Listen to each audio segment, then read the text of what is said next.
Allah, Allah, you are my all, you are my love. This is what Allah gives us the reminders. Abu Abdullah Muhammad ibn Ahmad al-Qusri relates that in Istanbul there was a governor, he died. They dug a grave for him. When they were on the verge of lowering this body inside the grave, do you know what they saw inside the grave? They saw a black snake waiting for him inside the grave. They were terrified. Naturally, they were terrified. They didn't want to bury this guy inside this grave, so they dug another grave. Now they've spent hours digging the second grave. They're on the verge of lowering the body inside the grave, and you know what? The same snake they saw in the first is waiting in the second. They dig a third grave. A third grave. And they find, when they're on the verge of lowering this grave, all of a sudden, out of the blue, they find the same black snake inside the grave. I ask you, my young friends, you know, on that particular occasion, that narration, what do you think it suggests? How many graves do you think they dug on that day?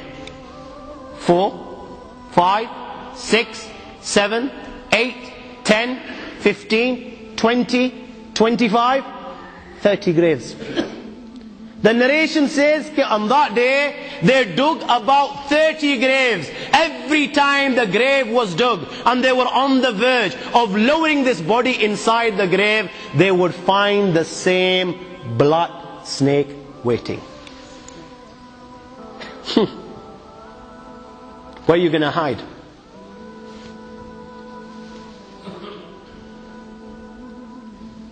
It doesn't come any clearer than this. Where are you going to hide? Where? Allah. You know, even when you've gone 6 foot under, you can't get away. You've left the dunya and you've gone 6 foot under and you think you've got away with it. This is where it will begin. You know, fed up after digging so many graves, they consulted the ulama. What should we do with this person? May Allah protect us. They said, you know what? Just bury him inside the grave. Leave the rest to Allah subhanahu wa ta'ala. And they buried him.